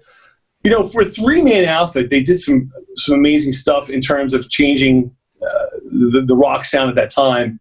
I'm gonna go Pearl Jam. Yeah, I'm gonna go with that. Longevity. Not just that. Nirvana was. They're great. They got some great stuff. They've written some great stuff, and they've recorded some stuff. It's a shame how that ended for him. That's nobody wants to see somebody who's enjoying life so well and riches all get out, take themselves out. That's tough, especially a guy as talented as he was. Yeah. I love the fact that they brought, they broke out the Bowie on that live acoustic thing they did on MTV. That was so pretty cool. Yeah. There's a lot of people who didn't even know that was. He says at the end of this, David Bowie song, Yeah. But that's a great tune to dig up and to cover and to kind of make your own. For the time that the white hot time that they were here, they were really special. But you know what? It's almost like you could say that about Soundgarden and I don't know, man. I think of what's his name from Soundgarden is like surpassing both Pearl Jam and I was listening to him do. There's another guy who took himself out. Oh my God. That's right. Yeah. I liked him for what he had like 4 different outfits that he was playing in. But there's a great bunch of bands out of that Seattle sound that come out. Oh man, it's too much miserable endings though, man. That's exactly right. I know you look at Alice in Chains, you look at Stone Temple Pilots. I had tickets for Stone Temple Pilots when they were doing the Pretty Picture Show, and they had the Dancing Days. And they toured with that center stage that came out into the crowd. And I was 22 rows from the stage itself. And the circle stage that came out in the Dancing Days was like 5 feet away from. It was like that was pretty sweet too. And they've had a tough time finding somebody to fit in with the vocals that he's brought to the table. But man, I guess and Pearl Jam, they've got a new album. Right? They do. Am I believe so. I think that's right. Yeah. They were introducing one of their songs, and I don't know if it's on the same album. I guess it is. It was very Talking Heads. Yes. Yeah. That came out right as like the January? pandemic hit. Yeah, right as the pandemic hit. Because I know they were supposed to tour, and they were the first ones, the first major band to cancel their tour, and that was before the lockdowns and stuff like that. They were not fucking with it. A buddy, I'll be quick about this. A neighbor of mine, I haven't seen in a while, Brandon. He huge Pearl Jam fan.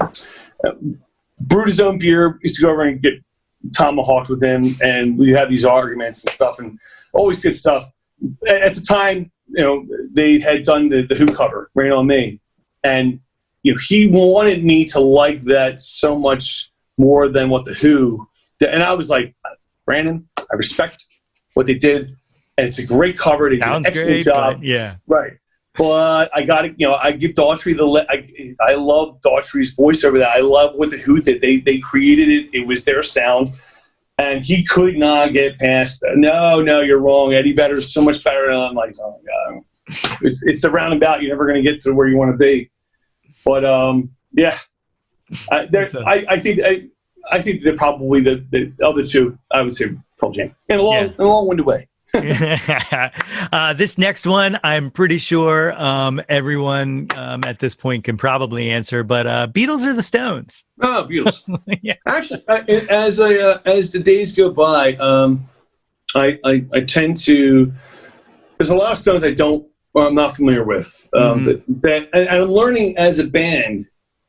They're one of those bands that I hate to say this, but like the more you listen to them, the much easier it becomes to be like, wow, this is, and I got to listen to more of this. And all of a sudden, before you know it, you're 6 months into, Stones from 65 to 70, and that's all you've been listening to. That's right. That's exactly it's right. Like that. They're that kind of band that can do that to you.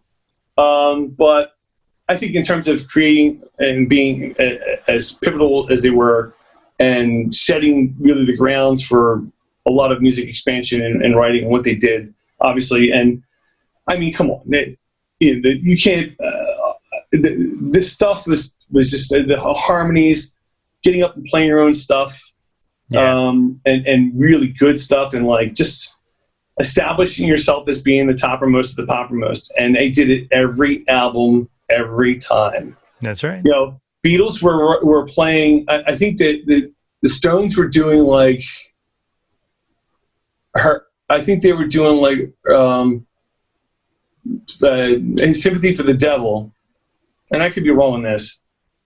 And the Beatles were doing Hey Jude, right? And they just seemed to be a step ahead. The Stones are still doing What a Drag It Is Being Old, and the Beatles are doing Michelle. Mm-hmm. Like, I mean, just such a difference in dynamics, in sonic expression. And well, I'll tell you what, man, this guy George Martin's son Giles, who's done all this, like taken all the old Beatles stuff and remastered it again, and like the release of the White Album. If you like that, if you really dig the Beatles, that's stuff you need to. We've gotten into this whole like we're album buyers. We bought some nice equipment to go along with it, and have really enjoyed occasions where we'll just do Saturday nights where we just play nothing but vinyl and we'll have a great time with it. And we've been fortunate to grab some neat stuff, and that Beatles stuff that's been remastered and like on vinyl. It's just like it's like hearing it for the first time all over again, the way it was intended. Like somebody peeled some film off of it, and now it's actually the way it's supposed to sound. So really cool. That's awesome. Yeah. The follow-up to that, also, I feel like I could probably guess. Who is your favorite Beatle? Man, it's not Ringo, but I do like Ringo. He is a good guy. I'd say if you're talking in terms of post-Beatle sound and music, it's Paul. Because he just has found a way to continue, with the notes that are in his head in different ways and make it so interesting and so right on. And as a writer as well. John, I love John's sardonic approach to writing, his straightforward, poke you in the eyes, piece or poke your eyes out. I loved his rock sensibility. And I loved his ability to get real quiet and to allow his to allow that quietness around his music to be able to enhance it. And of course, in terms of songwriting, I mean, John and Paul just completely different in mindset. It's really tough. It's like which of your kids do you love more? Right. And then all of a sudden, like 5 years ago, George Harrison started to like really gain traction because, I mean, he became a hell of a freaking songwriter and player, and like he's got some. I mean, he became his own right at the very end there, and it was like that. All things must pass, man. That takes everything out. I mean, McCartney and Classic Ono. I don't think either one of those albums hold a candle to that. No. He really sets the bar high for post-Beatles stuff. And then you mix that in with Wilburys, and you mix that in with later. I mean, anytime that George Harrison had a chance to record and do something, it was always going to be unique and so dark horse of him. But I mean, amazing voice. I just love the three of them together. The harmonies. Yeah. And, it's perfect. It is perfect. It really is. It really is. Yeah. The final one-hit wonder, Prince or MJ?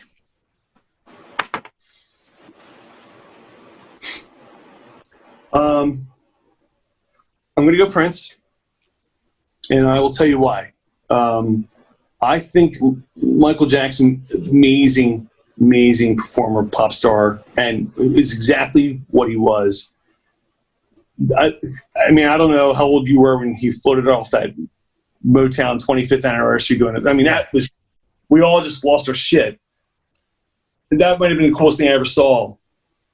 But Prince wrote and recorded and produced and might have been the best motherfucking guitarist, and did it all with like, I'm this hot little boy girl thing at 5'2" with platforms, and chicks are gonna dig me and I dig them, and I'm just gonna be this unique David Bowie-esque, rock star that did it all. And I don't know, now Michael Jackson, I mean, obviously wrote some stuff, but a good deal of Michael Jackson's success and his sound is Quincy Jones. That's right. And I love Quincy Jones, man. So did freaking Frank Sinatra.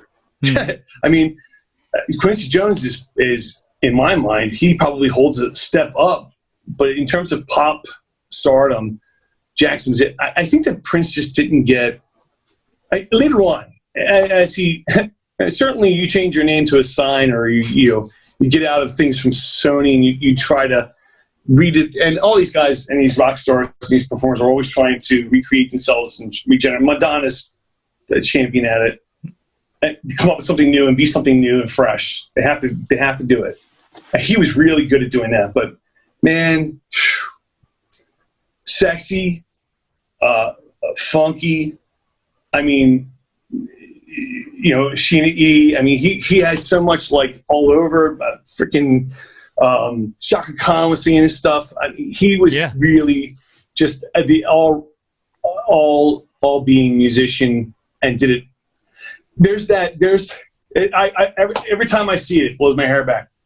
He has that one. There's the one concert of him doing it's just him with an a blue acoustic guitar on a stool, and he's singing, and it's a house of chicks. It's like, I don't know, 5,000 women, right? And he's doing Cream. He's doing a bunch of the stuff all just by himself, And I went, man, that is the coolest. That's the coolest guitar. That's the coolest musicianship, and to pull that off and to do it so confidently. That guy, he knew his confidence was unstoppable. Yeah. Just amazing. I liked Prince a lot. I really did. I still do. Yeah, he is up there. He is definitely eccentric writing, man. I mean, I just like that whole Purple Rain album and Darling Nikki and the percussive synth, the synth percussion, that whole Revolution band sound behind him. And he had his own. He developed his own look that was like, what is this? This is you so unique. And then you heard him play guitar, and it was like, oh my God, that Super Bowl performance. It's the best performance ever. Dude, I mean, the shadow of him up on the curtains, and he's just going nuts. I mean, that's like, you hear there was the one performance of While My Guitar Gently Weeps from years ago. I think George had passed away already, or maybe, it might have been right after. And he's playing.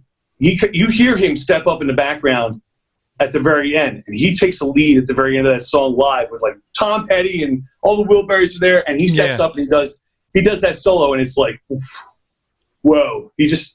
ladies and gentlemen, he just took off. You know? And the best thing about it is he finishes, takes the guitar off, throws it off stage, and just walks. I mean, that right there, I feel like is the full summation. If an alien came down and was like, "Explain to me Prince," I'd be like, "Just watch this tiny clip, and you will know everything you need to know about that man." Might be the coolest thing I ever saw was the outtake he does on like Jimmy Kimmel that he didn't do on the show, but it's like they recorded him doing it, and he plays a song that's not on the show that night, but he does it. It's like a sound check version, and it was, I don't know which song it was. I got to find it again. It was fantastic. You could tell he was seeking out his pedal sound. He had everything was in front of him, and he was working on, okay, what's what, where am I getting what I want out of this? And he played the song, and it was like, he knocked it out. It was like 3 minutes done. It was so fucking badass. And he took the guitar off, threw it, and off the stage he went. And it was just like, dude. The greatest. You're just such a badass. Yeah, man. Absolutely. All right, so this is the top 10 countdown, the second half of the Jauntlet. Question number 1, what was your first Jawn? What was the first thing you found yourself? Sgt. Pepper's Lonely Hearts Club Band. Yeah? That's my Jawn. That was, all right. Yeah. I was 5 years old. My dad had headphones on my head, introducing that to me. Oh my God! That's with the awesome. record album, so I had the lyrics and shit. I was like, "What is this?" And that's my first song. Oh, that's amazing. Number 2, what's your current Jawn?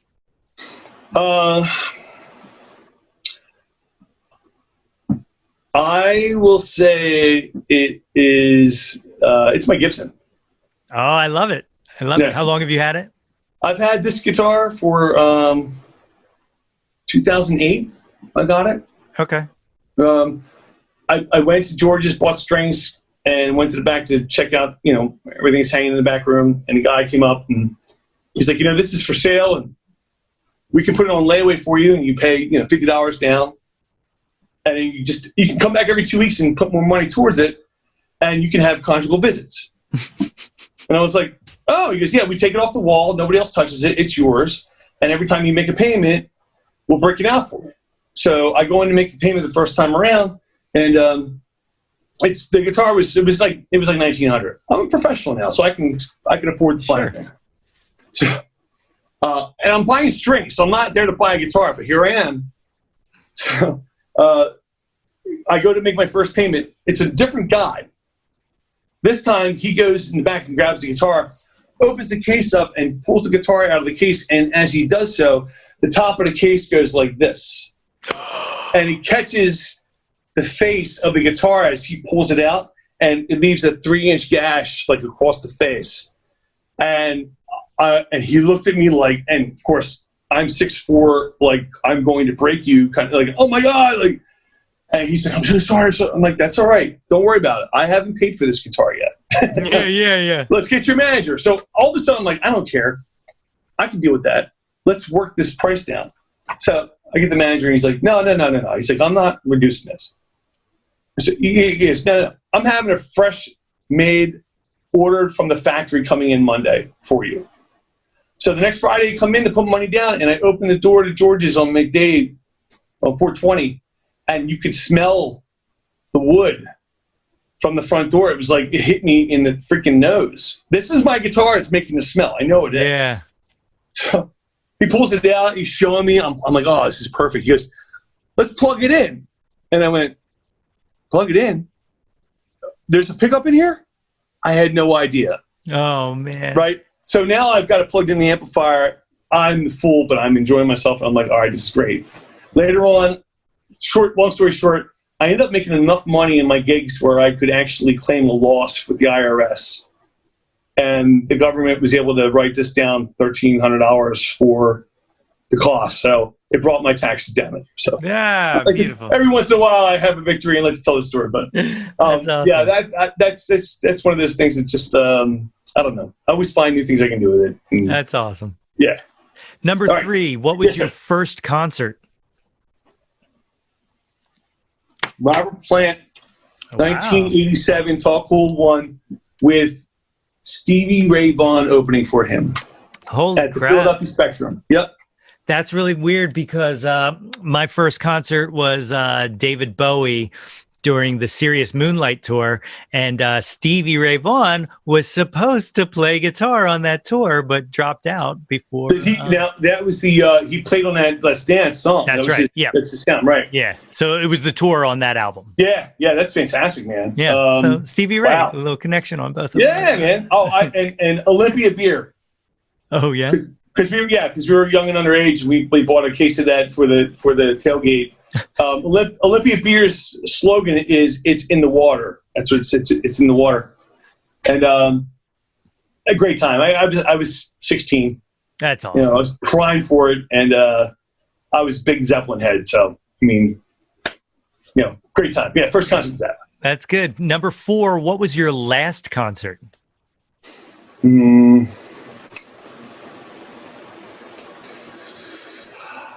Tool. Yeah, nice one. I'm not a typical Tool fan. My girlfriend Sharon is an absolute Tool head, and she was like, "You got to see these guys. We're getting tickets." Scott and Jacinda went. Actually, I think he brought her for Christmas, and we had good seats. Well, we stood, but I mean, it was. I think it was that the last one? Oh, now I'm like. Now you're second guessing. Yeah, it could have been. I want to say it was that. I don't go to as many concerts as I used to, but it was. It was. Yeah, I mean, I would say I've seen a couple shows at the Ardmore. I wouldn't necessarily say that was on par as a concert, but probably Tool, and it was pretty mind blowing. It's kind of like watching Pink Floyd's, one-armed cousin who's locked in a psychiatric ward and a mental jacket, and watching like the communication and the relationship between that being and God. While they're in like 7-11 or 8-13 time or whatever it is that they're that they're playing out. Really intense. Really intense. I don't think I could do I saw the Foo Fighters for 3 hours one night. That was really intense. Those guys, they set off a Richter scale number one time in one of their concerts. They actually set a Richter scale. That is crazy. That obviously Tool was probably the last one I saw. So. All right. Number 5, what was your favorite concert? 1993, Tower Power at the Chestnut Cabaret.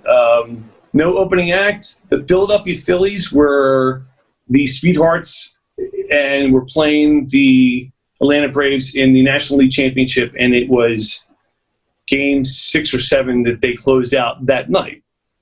So if you've never been there before, you walked into the cabaret, it was a big floor, several bars, but there was probably a 20 or 24-inch television.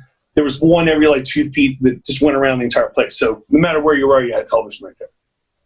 And everybody is there watching the game, having a great time. Phillies are winning. They're going up early. They're beating the Braves. It's such a great series. And at 8 o'clock, the Tower Power comes on, and they shut the televisions off. It's like 7th inning.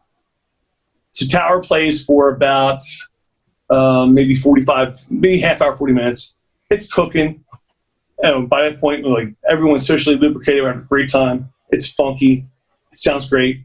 And then the band stopped and said, "Ladies and gentlemen, we're gonna cause a little pause here. And Philadelphia, this is what you've been looking for." And they brought the big screen with the projector down behind them, and we watched the 9th inning. Oh my God! And we watched Mitch Williams close it out, and the place lifted off around. I got goosebumps thinking about it. It was the best concert I've ever been to. And then they came on and played for 3 hours. Oh, and it was amazing. It was, and that was the time where you go to the Chestnut Cabaret. If you were lucky enough to catch them that night, they were hot. That's great.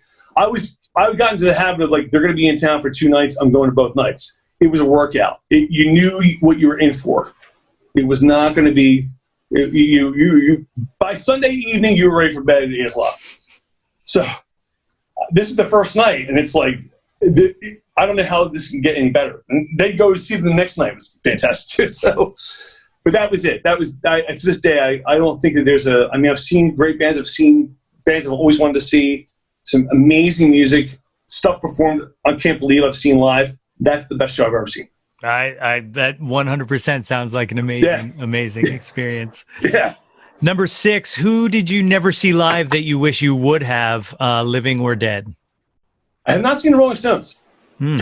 I know, and I've got friends that are like, "What are you fucking doing?" Like, they're still around, and these are guys that like they somehow like get tickets. My buddy gets tickets. He's like in a second level, and somehow or another they get like upgraded to like the front row or something. I'm like, and he's taking pictures of them. The next day it's on Facebook. I'm like, how did you get this, man? I will also add to that. I've seen Crosby, Stills and Nash at the Mann Music Center, but a couple of years ago, not a couple, I would say probably about 12 years ago, Graham Nash and David Crosby were doing a Crosby-Nash tour at like the Keswick Theater. And Keswick Theater might be my favorite intimate theater to go to. It's got everything you want. It's nice sound. It's sizable. And they were going to do a couple nights there, and there was a falling out between the two of them, which actually none of the rest, like Neil Young, Graham Nash, and Stephen Stills, won't even talk to David Crosby. Like, he's turned into such an eyesore of an asshole to them that there's no like rebound from it. And we had tickets for I think somebody got sick and it got postponed and it just didn't happen. And it was like, I really wanted to go to that. I was really set on seeing that because I think we were probably 10 rows from the stage. And oh, man. Those guys could sing, and it was just like every time they did it, it was like they knew each other's breathing patterns so well, you know. So yeah, I would say that. All right, number 7, name an unappreciated John.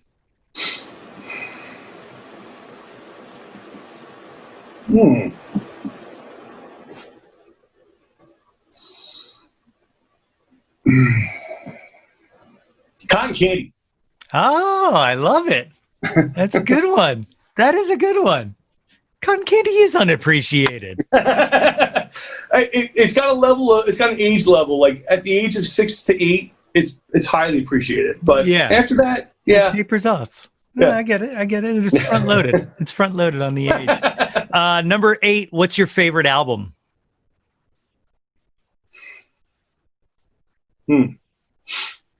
Well, I can give you 4 Beatle albums that are my favorites. That's so difficult to say. I'm not. It's probably. Man. Well, before I answer this question, do you have a favorite? I do. And it's only one. And it's only one, yeah. Wow. I mean, it's weirdly my favorite album. Like, there's other ones that I'm like, that people would say, but you love this album more than that. And I go, hey, it's possible, but it's not my favorite. Like, this is my favorite. Yeah. Like, Pinkerton by Weezer is my favorite album. Is it really? Okay. Yeah. It's so much more than just the music. It's the time period. It's everything that, relative to the time and what's happening. Yeah, it's everything that like I put that album on, and it's like a time machine to me. Like I'm immediately in that album. Right. I had that very much so with for a while. If I listen to the album, I'm transported back to my second year of college, and that is Terrapin Station from the Grateful Dead. That's one. I have to probably, I mean, in terms of like what I fall back on, it would probably be, it's probably a toss up between Abbey Road, or I would say, it could be Abbey Road, or it could be Revolver or Rubber Soul. I mean, Sgt. Pepper's is my favorite John.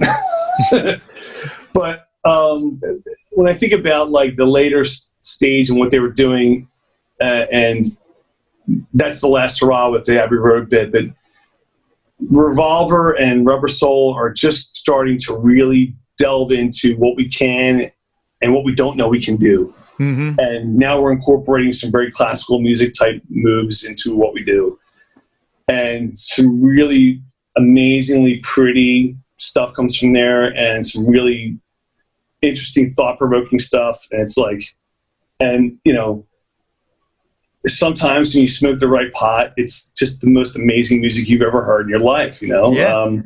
So I don't know. I think that there's a little bit of that's there.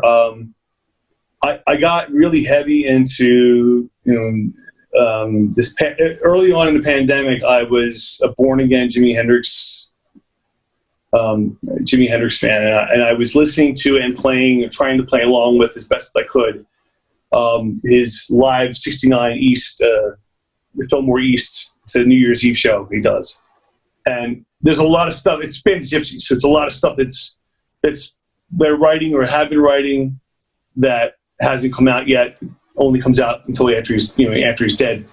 But that live performance is probably my favorite live album. It's just you just can't believe how in the pocket everybody is, what he's doing, and how loose it is. At the same time, it's like, wow. And I'm trying to play along with it. Like, it's like trying to run with a marathoner or sprinter, and you just have no shot. Yeah. And then one day you catch up with them for 5 or 6 steps. Oh, I got it. And then you fall back. And 3 days later you find them. You're just improving here and there. Yeah. I mean, I probably have a favorite album for genre. I mean, my favorite Earth, Wind & Fire album is All in All. I mean, it's like there's a bunch of them that are out there. It's so difficult to just say favorite one. Just pick one, yeah. And as you notice, there isn't anything that I've mentioned that's past 1973. That's right. I'm like Mr. A contemporary all the way. I'm just going to imagine that the 80s and 90s didn't even happen. It's that's right. It's where it's at. Number 9, name an artist whose output you will consume anything they release and even apologize for it if it's bad.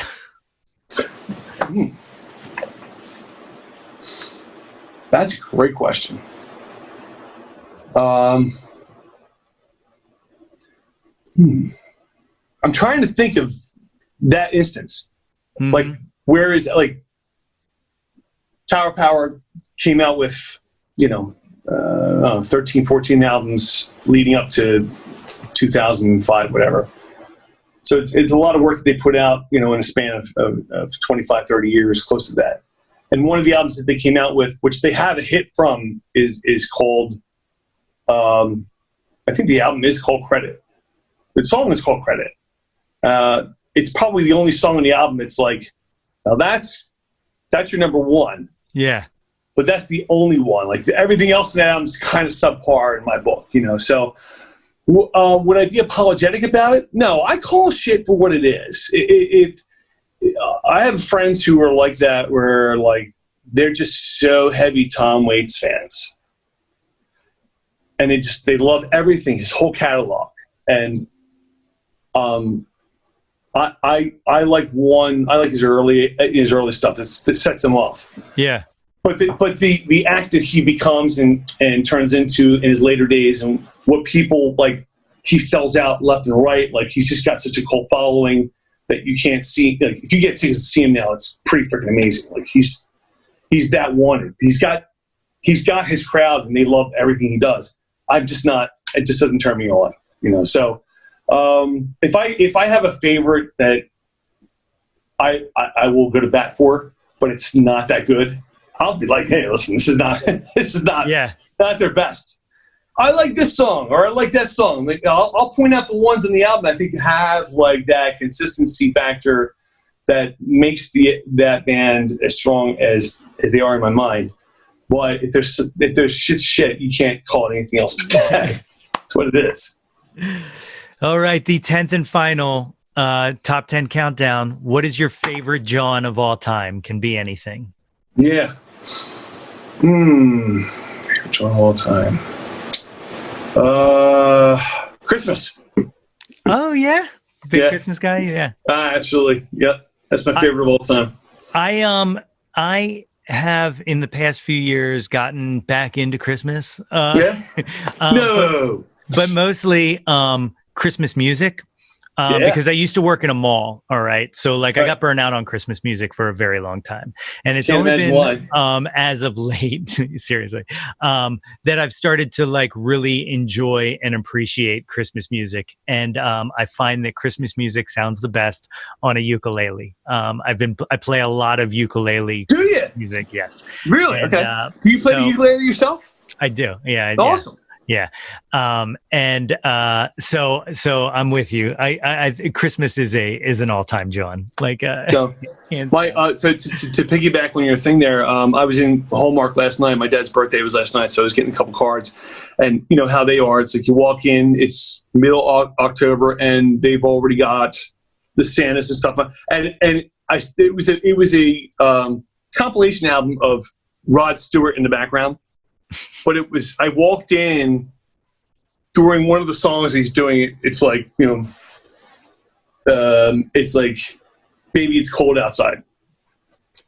It's traditionally a holiday song, but I happened to walk into it not realizing that they're playing the compilation of Rod Stewart's covers. Yeah. So it's only after I not found the card that I'm looking for 10 minutes that I realized, oh, this is not a Christmas album. Thank God. Oh, that's good. But initially it was like, oh man, this is Christmas already. I was telling you about my dad's family, the 9 brothers and sisters. So they, growing up, they had like maybe 2 Christmas albums during the holidays, and it might have been like Perry Como. And the other one, of course, was Bing Crosby, Merry Christmas. Yeah. So that classic, with the sisters that he's got singing in the background with him, they had that album. It would be like one side over, turn it over, play that. That's over, play, and they just turn it over, right? Yeah. So it grew like extended past the family. So that's like the family Christmas album that still continues. And I think it's 1945. Like, geez. This stuff has longevity like no other, It really does. It really does. And like immediately conjures the feeling of Christmas too. Like, yeah. I mean, like, and World War II, yeah. But I mean, that big band mono sound, that jazz swing that you put to your Christmas standard, it just lights the place on fire. And it's so awesome. I kind of like, we all get B101 and all that. They all have their music start probably in about 2 weeks' time. And you know what they're going to play every 7-8 songs. They try and give you a little bit of old school and a little bit of current stuff. And, I don't know how many times another band can do like Last Christmas. Yeah. Right? So like there's like 3 or 4 contenders out there that have done this already. It's not that great of a Christmas song. No. It's not my Jawn, right? And so for me, it's like I hear that and I want to turn it off. But then I hear Paul McCartney do Christmas Time, and I'm like, hey, I'm with it. But I know that there's people who hear this song and they want to throw up. They're like, this is the worst Christmas song ever. Yeah. Here, it's actually the biggest selling Christmas song ever. So, I mean, yeah. After Thanksgiving. And that's the way I look at it. Like once Thanksgiving's done, because I love Thanksgiving too. I want to have Thanksgiving be Thanksgiving. Yeah. Not thanks Christmas. That's I'm 100% on board with that. Yeah. 100% on board. And then once that's done, and then cruise right into New Year's, and then as far as I'm concerned, we can go right to March 14th for March Madness and screw the rest of that shit, That's 100%. Well, Bill, I thank you very much for joining me today. Please let these fine people watching and listening know where they can find you on the social media. Yeah, man, I'm on Facebook. I haven't broken the boundaries of Instagram yet, and I don't know if I will. I think I'm probably enough trouble as it is on Facebook. So I post my stuff regularly, and if you're in the Chester County area, I'm probably playing at 4 or 5 places a month. So hope to see you there. But I really am super happy to have been part of this with you. And thank you so much again. I feel really honored. This was way left field thing, but I really loved it. And it's great to talk with you as always. And I really appreciate your questions. Oh, I love it. I love it. Well, thank you again. I'm going to hit stop and then we can chat a little bit. But cool, man. Thank you. Thanks, dude. All right, bro. Be sure to like and subscribe to our channel. Follow us on Facebook And visit our website at www.yothat'smyjawn.com for interviews, articles, DJ mixes, and more. We want to hear from you. What's your Jawn? Displace the guilt and embrace the pleasure. Your taste in music doesn't have to be measured. You ain't being judged, you won't get a score. So what the fuck is you faking for? If you like it, admit it, don't quit it. You feel what you feel, man, you with it? Come with it, don't feel a bit ashamed.